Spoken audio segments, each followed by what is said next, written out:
Hey everyone, in today's video I will show you how to add an add to cart button or sold out button to your Shopify.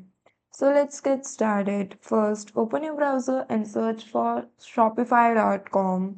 Log in with your credentials and then go to dashboard. Now, you have to select online stores from the left panel and then open themes. Now, you will see a customization button at the right side. Click on that and you will see this kind of interface.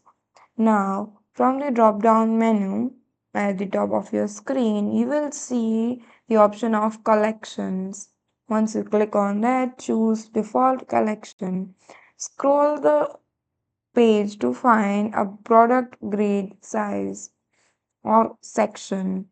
Now, under quick add, you will see standard option. Click on that. This will enable add to cart or sold out button directly to product cards. Click on save at the top right side and that's it. You have just upgraded your Shopify store. So that's all for today. Thank you for watching.